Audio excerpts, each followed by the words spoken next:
Hello guys, good morning. कैसे हैं आप सब? उम्मीद है बहुत ही बढ़िया होंगे, खुश होंगे और आप सभी एग्जाम की प्रिपरेशन कर रहे होंगे। फ्रेंड्स, आज हम पढ़ने वाले हैं जनरल स्टडीज का प्रैक्टिस सेट नंबर 39। यहाँ प्रोवाइड होते हैं आपको 20 क्वेश्चन। एक क्वेश्चन मैं आपसे पूछता हूँ जिसका आंसर आपने कमेंट बॉक्स में कमेंट करना होता है। नहीं आता तो मैं नेक्स्ट डे आपको इसका आंसर प्रोवाइड करा देता हूँ। इन क्वेश्चनों को आप पीडीएफ में भी डाउनलोड कर पाएंगे हमारे टेलीग्राम चैनल नेक्स्ट फेम से विद आंसर्स। वहीं आपको इसका लिंक डिस्क्रिप्शन बॉक्स में मिल जाएगा, वहां से भी आप इसको डाउनलोड कर पाएंगे। सो गाइस, इन क्वेश्चनों के आप नोट्स बनाइए और साथ ही साथ प्रैक्टिस करते चलिए।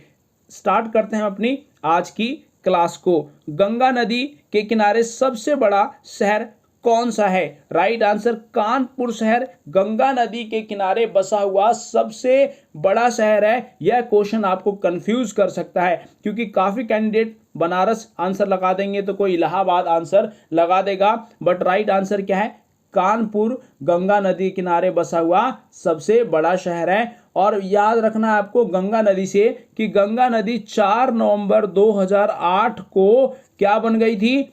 राष्ट्रीय नदी बन गई थी, यानी कि नेशनल रिवर के रूप में जाने लगा गंगा नदी को 2008 से। वहीं भारत की सबसे लंबी नदी कौन सी है? गंगा। यह भी आपके लिए इंपॉर्टेंट है। और गंगा निकलती कहां से है? गंगोत्री से। भागीरथी और अलकनंदा देवप्रयाग में मिलते हैं, जिसके बाद गंगा नदी का निर्माण होता है। यह भी आपके लिए इंपॉर्टेंट है। और गंगा नदी गिरती कहाँ है? बंगाल की खाड़ी में। और वहां पर क्या बनाती है? डेल्टा बनाती है। यह भी आपके लिए इंपॉर्टेंट है। कौन सा डेल्टा है वो? सुंदर वन डेल्टा। और सुंदर वन डेल्टा दुनिया का सबसे बड़ा डेल्टा है। नेक्स्ट क्वेश्चन है, अयोध्या किस नदी के तट पर स्थित है? राइट आंसर सरयू नदी के तट पर स्थित है अयोध्या। और अयोध्या को राम जन्मभूमि, श्री राम की नगरी के रूप में भी जाना जाता है। नेक्स्ट क्वेश्चन आपके लिए, रानी लक्ष्मीबाई बांध किस नदी पर स्थित है? राइट आंसर बेतवा नदी पर स्थित है रानी लक्ष्मीबाई बांध, और यह मध्य प्रदेश और उत्तर प्रदेश की सीमा पर पड़ता है। नेक्स्ट क्वेश्चन है, भारत के किस राज्य में विश्व का सबसे बड़ा थोरियम भंडार है? राइट आंसर केरल राज्य में विश्व का सबसे बड़ा थोरियम भंडार है। केरल की राजधानी क्या है? तिरुवनंतपुरम। वहीं केरल से आपको क्या याद रखना है कि केरल में है Eravikulam national park. Next silent valley national park, Periyar national park, Pampadum national park. ये सभी national park very important national park है। वहीं आपको थोरियम से क्या याद रखना है कि थोरियम का और होता है मोनाजाइट, और ये मोनाजाइट का क्वेश्चन एग्जाम में कई बार आपसे पूछा जा चुका है, तो इसको याद रखना है। नेक्स्ट क्वेश्चन है, प्रथम बार किस वर्ष 29 अगस्त को राष्ट्रीय खेल दिवस के रूप में मनाया गया? राइट आंसर 1995 को पहली बार राष्ट्रीय खेल दिवस के रूप में मनाया जाता है 29 अगस्त को। और 29 अगस्त को खेल दिवस के रूप में क्यों मनाया जाता है? क्योंकि 29 अगस्त 1905 को मेजर ध्यानचंद का जन्म हुआ था, और मेजर ध्यानचंद को हॉकी के जादूगर के रूप में जाना जाता है। और मेजर ध्यानचंद ने इंडिया के लिए 1928, 1932 और 1936 में ओलंपिक में गोल्ड मेडल जीता था। किसमें? हॉकी में। इसके वजह से 29 अगस्त को प्रत्येक वर्ष राष्ट्रीय खेल दिवस के रूप में मनाया जाता है। मेजर ध्यानचंद किस राज्य से बिलोंग करते थे? तो वह उत्तर प्रदेश से बिलोंग करते थे।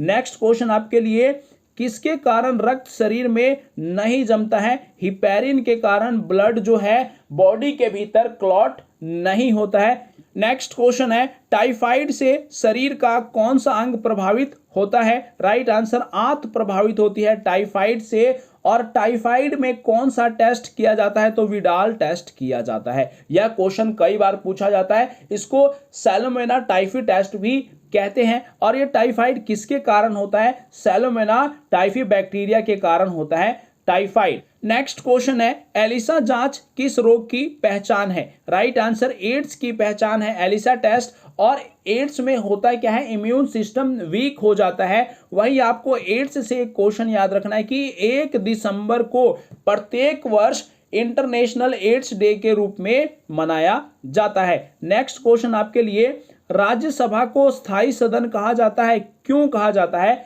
क्योंकि इसे विघटित नहीं किया जा सकता, इसे खत्म नहीं किया जा सकता।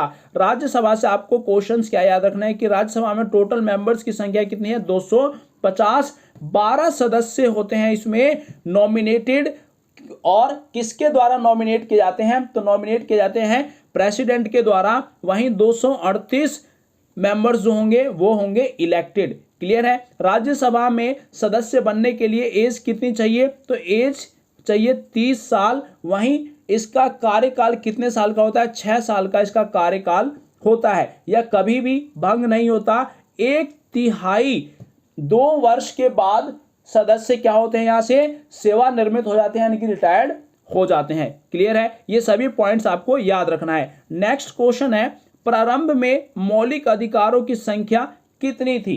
Right answer 7। पहले मौलिक अधिकारों की संख्या 7 थी, बट अभी कितनी है, 6 है। और मौलिक अधिकार कहां से लिए गए, तो यह लिए गए अमेरिका से। यह भी आपके लिए इंपॉर्टेंट है। क्लियर है। अब ये 7वां जो मौलिक अधिकार था उसे कब हटा दिया गया, 44वें संविधान संशोधन 1978 के द्वारा इसको हटाकर क्या बना दिया जाता है, एक कानूनी अधिकार के रूप में आर्टिकल 300A के अंदर रखा जाता है। और ये कौन सा अधिकार था, संपत्ति का अधिकार। क्लियर है। नेक्स्ट क्वेश्चन आपके लिए, दारा शिकोह ने किस शीर्षक से उपनिषदों का फारसी में अनुवाद किया था। राइट आंसर सिर-ए-अकबर के नाम से दारा शिकोह ने उपनिषदों का फारसी में अनुवाद किया था।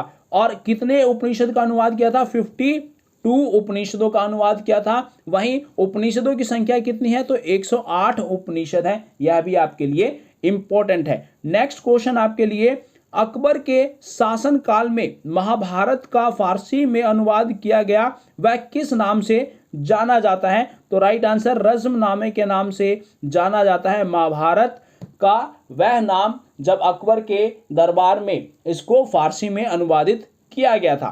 क्लियर है। और वहीं आपको महाभारत का क्वेश्चन आता है कि दूसरा नाम क्या है, तो जय संहिता भी महाभारत को कहते हैं। यह भी आपके लिए इंपॉर्टेंट है। नेक्स्ट क्वेश्चन है, 1526 में बाबर ने किस वंश को परास्त करके मुगल वंश की नींव रखी थी। राइट आंसर लोदी वंश को परास्त करके 1526 में बाबर ने मुगल वंश की स्थापना की थी। और वह कौन सा युद्ध था, तो वह युद्ध था पानीपत का युद्ध। पहला पानीपत का युद्ध 1526 में होता है बाबर और इब्राहिम लोदी के बीच में, जहां पर इब्राहिम लोदी की हार होती है और बाबर विजयी होता है। और यहीं से लोदी डायनेस्टी खत्म हो जाती है। यह आपके लिए इंपॉर्टेंट है। बाबर ने इंडिया में 4 युद्ध लड़े और चारों युद्ध में विजयी होता है बाबर।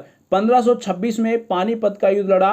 1527 की यदि हम बात करें तो 1527 में खानवा का युद्ध होता है, जहां पर राणा सांगा और बाबर के बीच में युद्ध हुआ और यहां पर बाबर विजयी हुआ।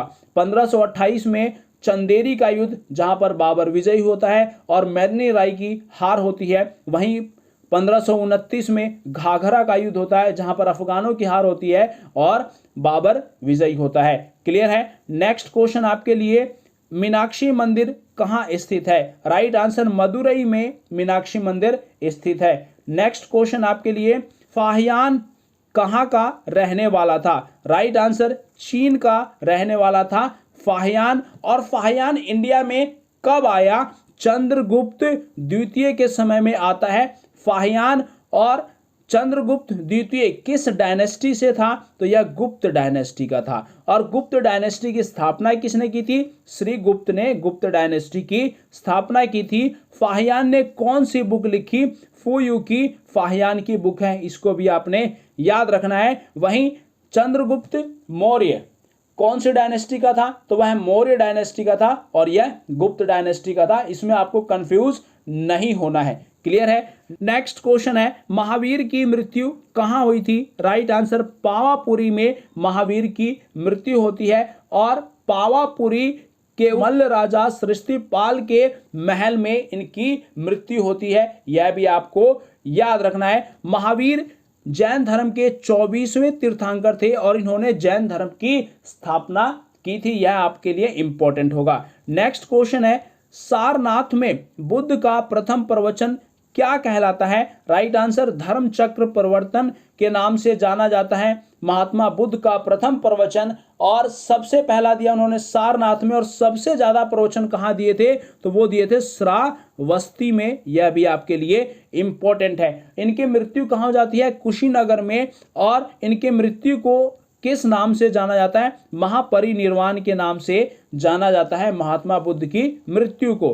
क्लियर है। नेक्स्ट क्वेश्चन आपके लिए, चरक संहिता नामक पुस्तक किससे संबंधित है, राइट आंसर चिकित्सा से संबंधित है चरक संहिता। यह आपके लिए इंपॉर्टेंट है क्योंकि एक डायरेक्ट क्वेश्चन आता है कि चरक संहिता किससे संबंधित है, राइट आंसर चिकित्सा से संबंधित है। नेक्स्ट क्वेश्चन है, ऋग्वैदिक आर्यों का मुख्य व्यवसाय क्या था, राइट आंसर पशुपालन उनका मुख्य व्यवसाय था ऋग्वैदिक आर्यों का। क्लियर है। और यहां पर काऊ जो थी होली एनिमल्स के रूप में जानी जाती थी। वहीं आर्य कहां से आए थे, मध्य एशिया से आए। यह बात किसने कही थी, मैक्स मूलर ने यह बात कही कि आर्य मध्य एशिया से आए थे। और ऋग्वैदिक एज कब से कब तक रहता है, तो ऋग्वैदिक एज 1500 बीसी से 1000 बीसी तक ऋग्वैदिक एज रहता है। वहीं पोस्ट ऋग्वैदिक एज कब से कब तक रहा, तो 1000 बीसी से लेके 600 बीसी तक पोस्ट ऋग्वैदिक एज रहता है। नेक्स्ट क्वेश्चन आपके लिए, वैदिक गणित का महत्वपूर्ण अंग कौन सा है, राइट आंसर क्या होगा इसका, शतपथ ब्राह्मण, ऋग्वेद, 16 सूत्र, छांदोग्य उपनिषद। क्या है इसका राइट आंसर, आपने कमेंट बॉक्स में कमेंट करना है। नेक्स्ट क्वेश्चन आपके लिए, हंटर कमीशन को किसकी जांच के लिए गठित किया गया था, राइट आंसर जलियांवाला बाग हत्याकांड के लिए गठित किया गया था हंटर कमीशन को। यह क्वेश्चन आपके लिए वेरी इंपॉर्टेंट है। जलियांवाला बाग हत्याकांड कब हुआ था, 13 अप्रैल 1919 को जलियांवाला बाग हत्याकांड हुआ था।